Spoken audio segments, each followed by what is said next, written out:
Voilà, je suis très heureux de partager avec vous donc le message de ce matin. Et j'ai choisi pour illustrer ce que nous allons partager l'image d'un feu d'artifice. Alors je ne me suis pas trompé de période, rassurez-vous. Et plus précisément d'un bouquet final.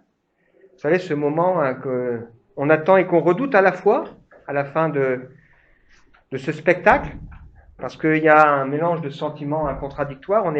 On sait que c'est l'apogée, c'est-à-dire le moment où tout prend forme, voilà, où c'est ce qui va rester la dernière image, mais en même temps, on sait que ça va être bientôt fini. Un peu d'excitation et puis en même temps la conscience que les choses elles s'arrêtent.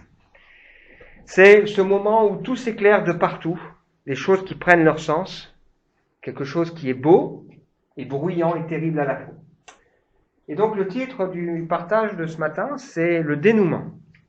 Alors, on emploie ce mot, le dénouement, quand on parle d'un film, d'un livre ou d'une pièce de théâtre, où les choses prennent forme, les petits détails qui ont été mis en place prennent leur sens.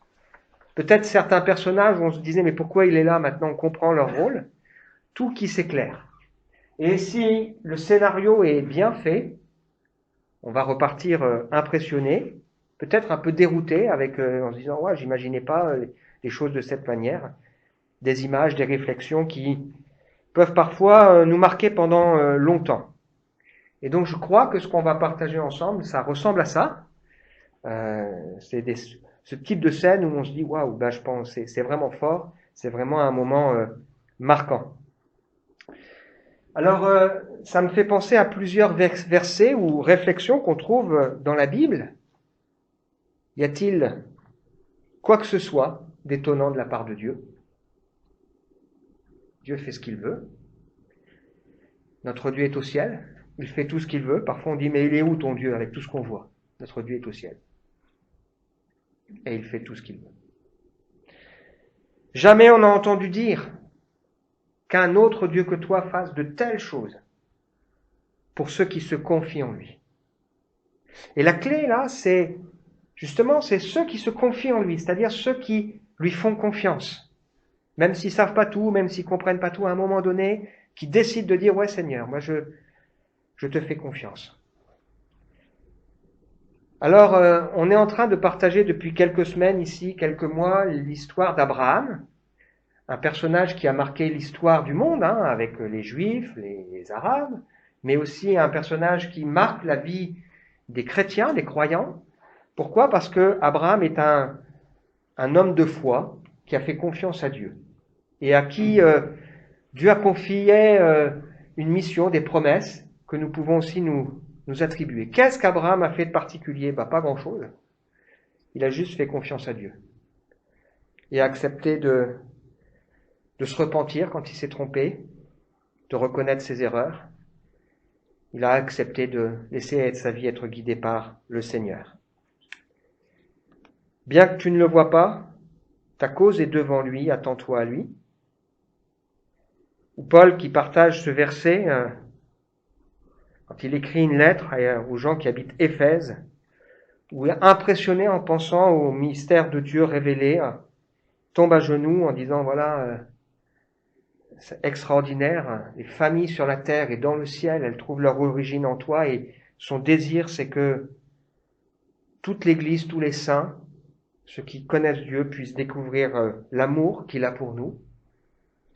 Et puis ensuite, il dit, à celui qui peut faire par la puissance qui agit en nous infiniment, au-delà de tout ce que nous demandons ou pensons, à lui soit la gloire dans l'Église et en Jésus-Christ. Amen. Alors l'histoire qu'on va lire ensemble, c'est toujours l'histoire d'Abraham où, dans sa vie, il arrive à une période de dénouement. Donc c'est une histoire qui se déroule en plusieurs actes. Aujourd'hui, on va en lire 2. Et on va tirer quelques leçons ensemble, à la fois sur le cœur de l'homme, sur mon cœur. Dans nos vies, parfois, on a des sentiments contradictoires.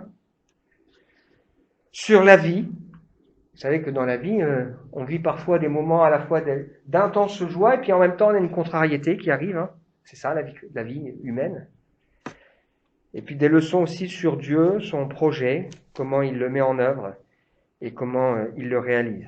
Alors si on ouvre notre cœur, je suis sûr et certain qu'il y a peut-être des claques à prendre, des moments où on est interpellé, mais en même temps une formidable espérance pour nous. Alors on est dans le livre de la Genèse, et on va lire au chapitre 21, les versets, pour l'instant, les versets 1 à 8. Donc je vais laisser le temps pour ceux qui veulent le regarder dans leur langue, là en particulier.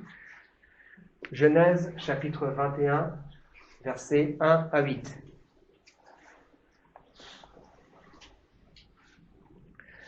Donc la première fois que Dieu a parlé à Abraham, il lui a dit de quitter sa famille, sa patrie, pour aller à l'endroit où il allait lui montrer.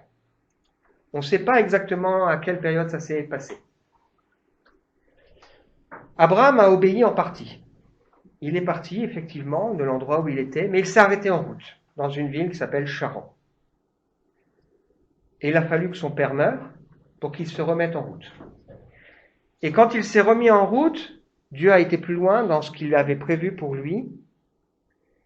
Et là, on sait quand ça se passe. C'est 25 ans avant le dénouement qu'on lit ici. Donc entre la première fois où Abraham a entendu Dieu qui l'interpelle et aujourd'hui, il s'est écoulé peut-être 25-30 ans minimum.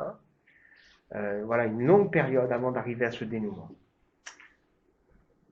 Le Seigneur intervint en faveur de Sarah en faisant pour elle ce qu'il avait promis.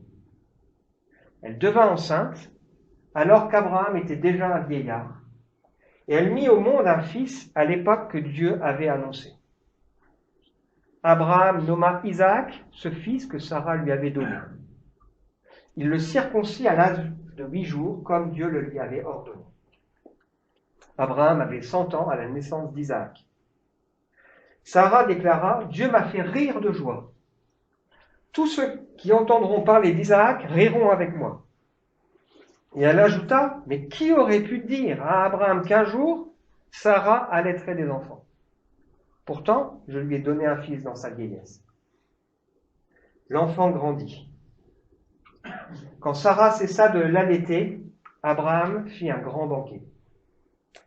Voilà, ça c'est la première partie.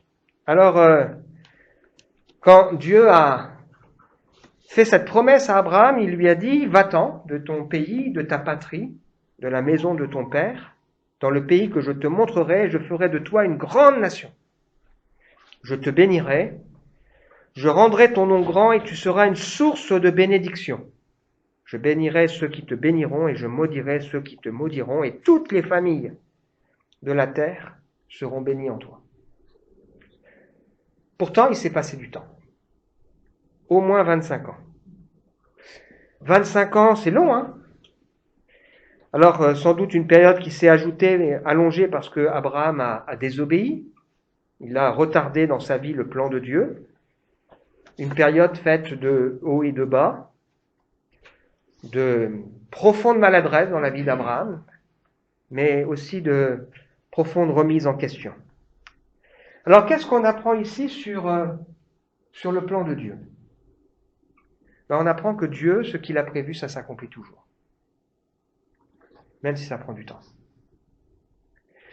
Et la Bible nous montre que Dieu est celui qui tient le monde entier, le cours de l'histoire de l'humanité dans ses mains. Et que ce que Dieu a prévu, ça s'accomplira, ça s'accomplit et ça s'accomplira. Jésus, lorsqu'il est venu, pour pas qu'on se trompe et qu'on ne sache pas que c'est bien celui que Dieu a envoyé, il a accompli dans sa vie entre 300 et 400 prophéties, c'est-à-dire des choses qui avaient été annoncées de lui dans l'Ancien Testament, certaines plusieurs milliers d'années, certaines plusieurs centaines d'années avant, il les a accomplies parfaitement. Et régulièrement, Jésus a pu dire à ses disciples, « Mon heure n'est pas encore venue », puis ensuite, « Mon heure est venue ». Parce que le plan de Dieu pour l'humanité s'accomplit parfaitement comme Dieu l'a prévu. Ce que nous croyons quand nous lisons la Bible, c'est que Dieu n'est pas surpris par ce qui se passe comme s'il avait besoin de rebondir. Mince, il y a des problèmes, alors voilà comment je vais réagir. Mais la Bible nous montre qu'il y a une préscience, une omniscience de Dieu qui sait tout, qui a tout prévu à l'avance et qui veille. Il veille sur ses promesses il les accomplit au temps fixé, et il les accomplit aussi avec les personnes qu'il a prévues. Là, il dit à Abraham et à Sarah, enfin, il intervient dans la vie de Sarah pour rendre Sarah et Abraham tous les deux participants de cette promesse qu'il avait faite. Imaginez un homme qui a 100 ans, dont le nom signifie père d'une multitude, et qui toute sa vie a attendu pour avoir des enfants. Il a fait une erreur, il a fait ce que faisaient les gens de l'époque, la gestation pour autrui. Il a pris Agar, sa servante, pour avoir un enfant avec elle. Ça, on est 14 ans avant. Donc il a fait une erreur, parce qu'il a voulu raisonner avec la pensée de l'époque, et comme quoi on n'a rien inventé, ça existait déjà dans ce temps-là. Mais Dieu, au temps marqué, pour vraiment montrer que c'est lui qui est le maître et le chef, intervient d'une manière qui est miraculeuse. Imaginez cet homme, quand on dit « Comment tu t'appelles ?» Abraham, père d'une multitude. Ils sont où tes enfants? Et puis quand on voit Sarah, ça veut dire « ma princesse ». Où sont tes enfants? Il n'y en a pas. Et elle a 90 ans. Et là, Dieu va accomplir ce qu'il avait promis. Un dénouement incroyable, miraculeux, prévu d'avance, pour que la marque divine soit évidente. Je pense en lisant ce texte à l'histoire d'un homme qui s'appelle Marcel Georgel, qu'on soutient ici avec l'Église. Marcel Georgel, c'est un pasteur qui va prendre sa retraite, là où il vient de la prendre. Il a 64 ans à peu près, originaire des Vosges, et qui a exercé depuis une bonne dizaine d'années un ministère en faveur des femmes qui sont victimes de la traite humaine sur la région de Nantes. Femmes qui sont prostituées, certaines de victimes de la traite humaine, et il va voir ces femmes, il va partager avec eux le message de l'Évangile. Il y a des femmes qui changent de vie, des femmes qui sortent vraiment de cet esclavage, de cet enfer. Et ce qui me marque quand je pense à l'histoire de Marcel Georgel, que vous le sentez bien que j'ai du respect pour lui, c'est qu'il a tout de l'anti-héros. C'est un gars tout simple, avec une grande fragilité, et qui fait un travail d'un courage terrible. Parce qu'il risque sa vie chaque fois qu'il va leur rendre témoignage. Et cet homme, un jour, s'est posé des questions sur ce que Dieu attendait de lui. Il assiste à un concert d'un monsieur qui s'appelle Philippe de Courroux, qui milite aussi pour le respect de la femme. Et là, il reçoit dans son cœur le désir de s'engager dans cette œuvre très compliquée et très difficile.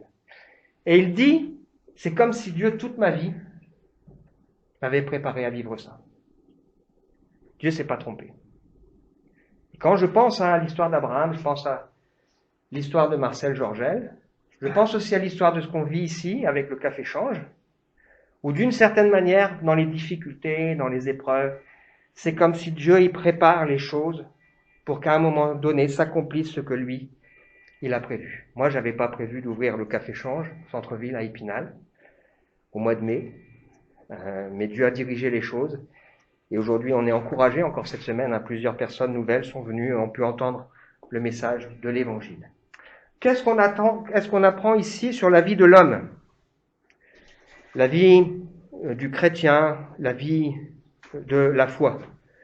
C'est que malgré toutes les larmes, les colères, dans le cœur de Sarah, d'Abraham, les incompréhensions, les humiliations parfois, les erreurs, ça vaut la peine de marcher avec Dieu. Ça vaut la peine de faire confiance à Dieu. Dieu reste aux commandes tout en respectant notre liberté. Et le plan de Dieu pour l'humanité, pour nos vies, peut se mettre en place si on accepte à un moment donné de se consacrer. C'est ce qu'a fait Abraham. Il a fait plein d'erreurs. Mais c'est un homme qui a décidé de faire confiance à Dieu, qui a décidé de consacrer sa vie, qui a décidé de faire une alliance avec Dieu, qui s'est repenti quand il s'est trompé. C'est un homme qui prie, bâtit des autels et il prie. Et si on veut dans notre vie que le Seigneur puisse accomplir ce qu'il veut pour nous, ce qui est bon, pour que nos vies elles prennent du sens, Eh bien, ça passera et ça passe par la consécration, ça passe par la prière, ça passe par l'écoute aussi, attentive de ce que le Seigneur veut nous montrer, nous révéler. On apprend aussi à travers cette histoire que Abraham, père des croyants, n'y est pas pour grand-chose. Comme nous, hein. Dans l'œuvre de Dieu, on n'y est pas pour grand-chose. C'est juste d'écouter, d'obéir. Et ensuite, c'est Dieu qui fait l'œuvre. Alors, ils vont donner naissance à un fils qui s'appelle Isaac, et le nom de Isaac, ça veut dire « il rit ». Ça veut dire qu'à chaque fois qu'on rencontre cette famille, alors tu t'appelles comment ? Père d'une multitude. Et toi, ma princesse. Et puis toi, il rit. Il y a beaucoup de symboles dans toute cette famille. Et Sarah, lorsque elle met au monde son fils, elle rit, elle tressaille. Elle se dit, mais c'est une histoire de fou qui m'est arrivée. À 100 ans, je donne un fils à Abraham et moi, là, âgé, alors que ça paraissait plus possible, eh bien, je donne naissance à un enfant. Les gens, quand ils vont entendre mon histoire, quand je vais leur raconter, il y a 25-30 ans, là, Dieu nous a parlé et il nous a dit de partir et il y a eu des hauts, des bas, on a fait des erreurs et Dieu, il y a un an, il nous a dit, à la même époque, l'année prochaine, tu mettras au monde un fils. Et ça s'est réalisé. C'est dingue, cette histoire. C'est ce qui s'est passé.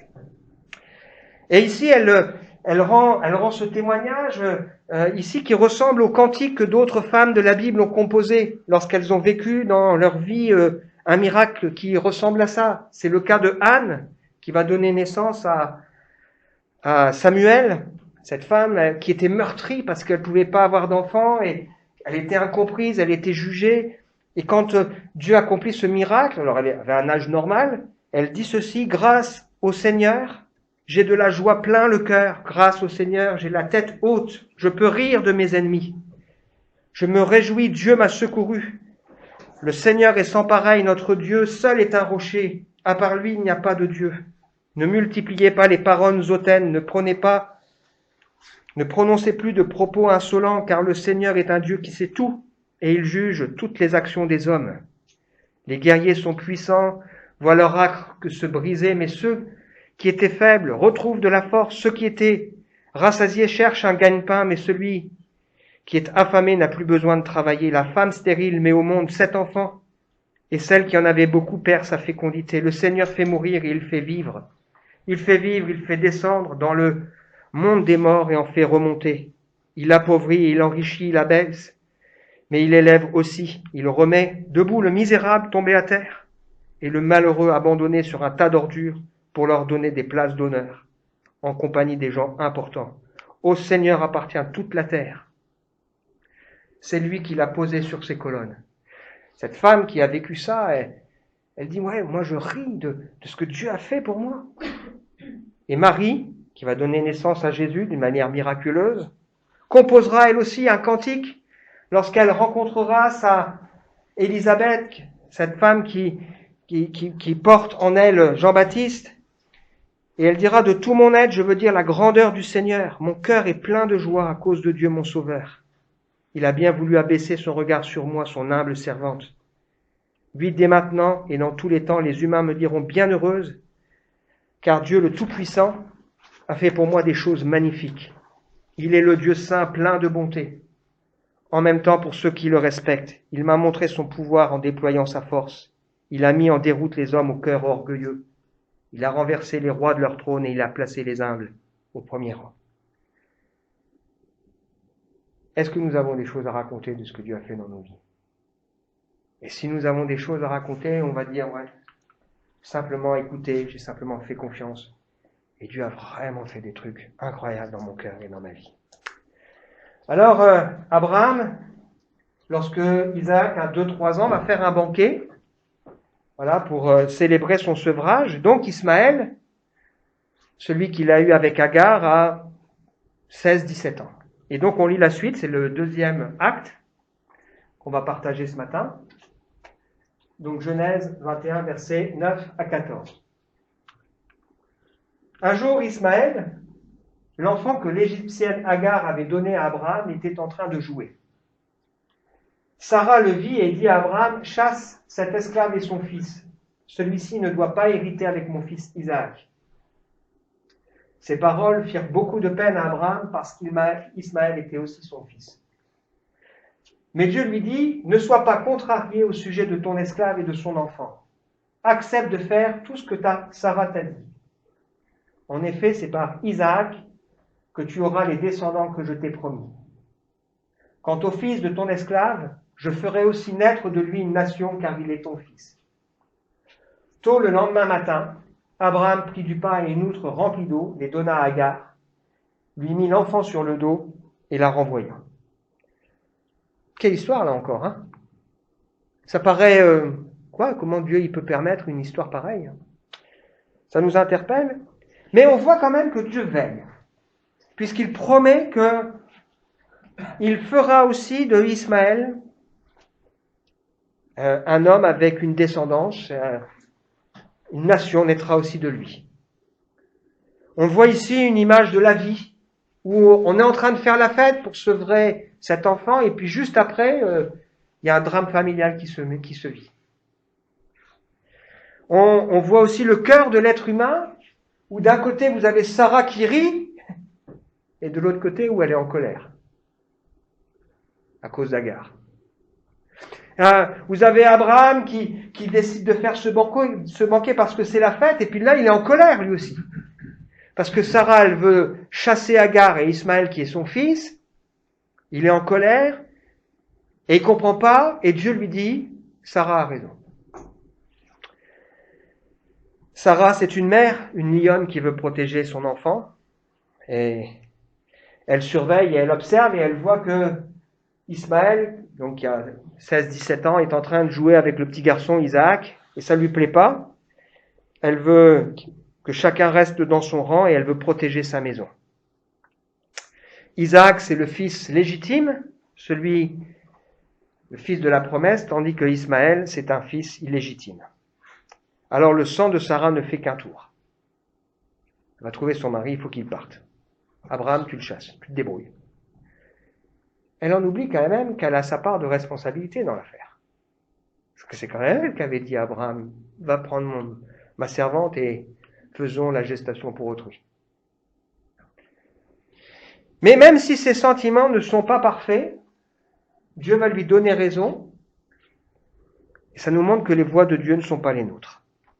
Alors Abraham est troublé. Vous imaginez cet homme, c'est important dans la vie d'un être humain d'avoir des enfants, il a attendu et lorsqu'il était déjà âgé, à 90 ans, il a enfin un enfant avec la servante. Et il se dit, voilà, Dieu, tu m'as dit que j'aurais une descendance, voilà, je l'ai maintenant, cette descendance. C'est bon, ça me va. Et il aime son fils. Il a même prié pour lui lorsque Dieu est venu le voir en lui disant, non, c'est pas lui, c'est avec Sarah. Il a dit, mais Seigneur, il a prié pour Ismaël. Et Dieu a répondu, je t'ai exaucé, je le bénirai, je le rendrai fécond, je le multiplierai à l'extrême, il engendrera 12 princes, je ferai de lui une grande nation, j'établirai mon alliance avec Isaac, que Sarah t'enfantera à cette même époque l'année prochaine. Alors là, Abraham, il est en colère, et il comprend pas, il semble que la scène se passe la nuit, puisque dès le petit matin, il va obéir. Et qu'est-ce qui va se passer? C'est que Abraham va lâcher prise. Il va lâcher prise devant Dieu pour faire confiance à Dieu pour la suite des temps, pour ces choses qu'il ne maîtrise pas. Là où il ne peut plus rien faire, il ne peut que s'en remettre à Dieu et lui faire confiance. Et là, il y a une grande leçon pour nous. Dans quel domaine de notre vie on a besoin de lâcher prise? Non pas parce qu'on s'en fiche, mais de lâcher prise pour laisser Dieu s'en occuper. Là où nous, on ne peut rien faire. Lâche prise. Et de bon matin, il va agir, il va mettre de l'eau et du pain, il va leur donner ça et puis il va les laisser partir. Si dans ton cœur, si dans notre cœur, on ressent cet appel à lâcher prise pour dire Seigneur, allez, je te laisse faire. pourquoi est-ce qu'on attendrait? Lâche prise et laisse Dieu s'occuper de ce que toi tu ne peux pas faire. Qu'est-ce qu'on apprend sur Dieu? C'est que son amour pour nous est plus fort que l'amour d'une mère. L'amour d'une mère, c'est fort, hein? Une mère, elle devient une lionne quand on touche à ses enfants. Une femme oublie-t-elle l'enfant qu'elle allait, nous dit la Bible. Ça paraît dingue, hein? N'a-t-elle pas pitié du fruit de ses entrailles? Quand elle l'oublierait, moi je ne t'oublierai pas. Je t'ai gravé sur mes mains. L'amour de Dieu pour nous est plus fort que l'amour d'une mère qui se bat corps et âme pour sa fille ou son fils. Sa fille ou son fils. Il est plus fort encore que ça. Et le Dieu que la Bible révèle, celui que la Bible nous montre, c'est un Dieu qui nous aime d'un amour de dingue.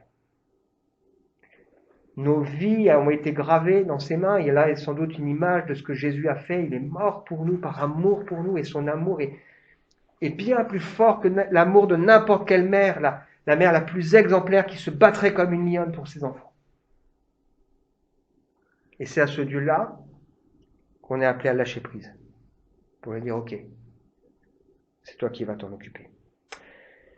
Et la Bible nous montre que Dieu va se servir de cette histoire pour nous enseigner que ces deux femmes, ces deux enfants sont le symbole de deux alliances. L'une qui est une alliance qui est faite dans la chair, qui est une alliance qui est humaine, qui est une alliance qui aboutit à un esclavage, une alliance qui n'aboutit pas à la plénitude. C'est la religion, c'est l'histoire d'Ismaël, c'est l'histoire de l'homme qui essaye, par son obéissance auquel il n'arrive pas à faire, à vivre la marche avec Dieu. Et l'autre, c'est l'alliance de grâce, le miracle de Dieu dans la vie d'Isaac.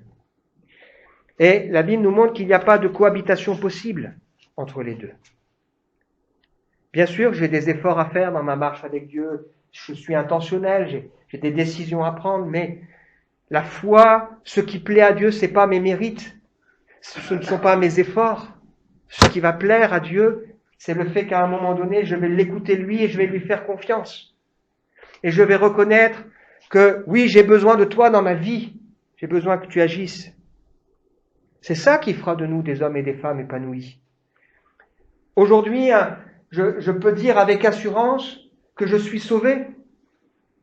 Non pas parce que je suis meilleur que je dis souvent que mon frère, parce que je pense à lui régulièrement, mais je peux dire avec assurance que je suis sauvé parce que j'ai renoncé à me sauver moi-même.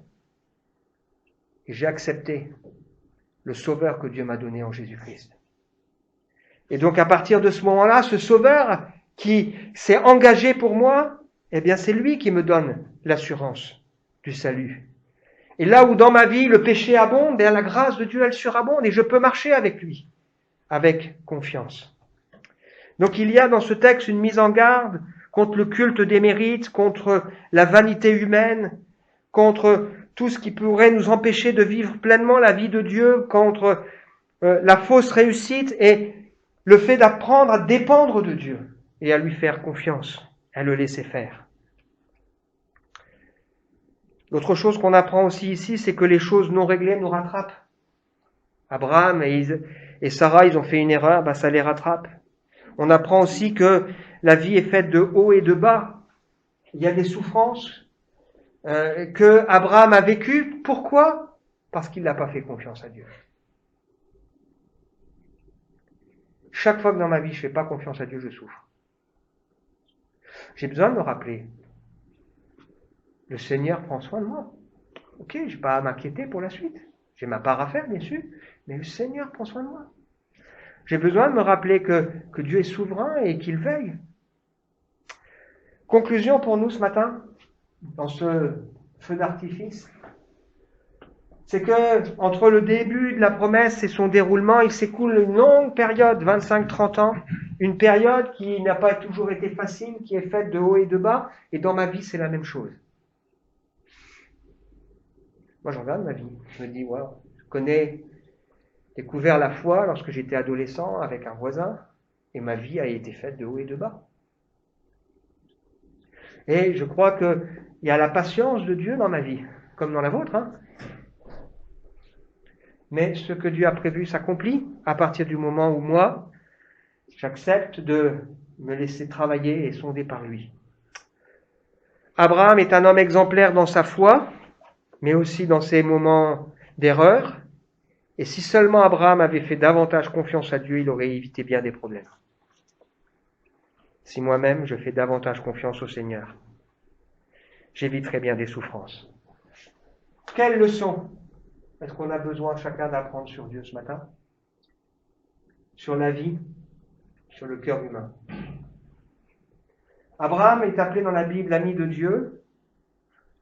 C'est ce qu'il est en train de devenir. Mais son incrédulité par moments, elle nous parle aussi. Que de chemin parcouru par ces deux personnes, Abraham et Sarah. Cette question pour nous, où est-ce qu'on en est dans notre marche avec Dieu? Est-ce que comme Sarah, nous pouvons rire? Dans ma vie, waouh! Ce que Dieu a fait. Incroyable! Et faire rire à nos côtés ceux qui entendent ce que nous racontons. Dans ma vie, tu verrais comment Dieu a agi, permis des circonstances, voilà. Ou pas. Abraham a dû lâcher prise. Et toi? Est-ce qu'il n'y a pas un domaine sur lequel tu as besoin de lâcher prise? Comprends-tu l'amour de Dieu pour toi, plus fort encore que celui d'une mère qui se battrait comme une lionne? La foi et l'héritage n'ont rien à voir avec la religion. Quel est l'héritage que nous recherchons?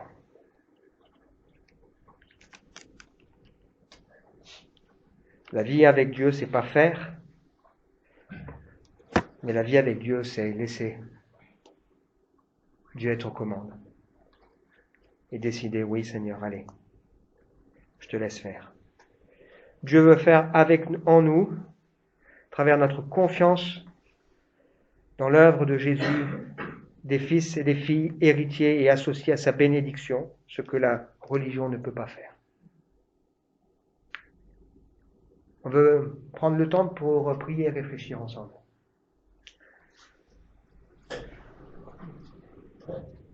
Seigneur, merci pour ce qu'on a partagé ensemble ce matin. Ouais, qui nous fait réfléchir. Tu accomplis ce que tu as prévu, promis, au temps marqué. Tu l'as fait avec Abraham, tu le fais dans nos vies. Et je crois, Seigneur, que ce matin, tu veux nous inviter à lâcher prise, à décider de te faire confiance. Tu veux nous inviter aussi à considérer que ton amour pour nous, il est plus fort encore que l'amour d'une mère qui se battrait comme une lionne.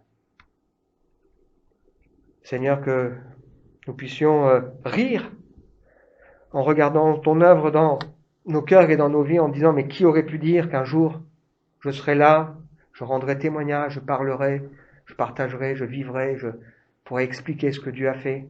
Quelle grâce! C'est ce que tu veux pour chacun. Je te prie, Seigneur, de travailler dans nos cœurs et dans nos vies. Que si quelqu'un entend ta voix qui l'interpelle, il puisse lui aussi lâcher prise. Pour dire, ouais, Seigneur, je ne sais pas comment, mais je te fais confiance. Amen.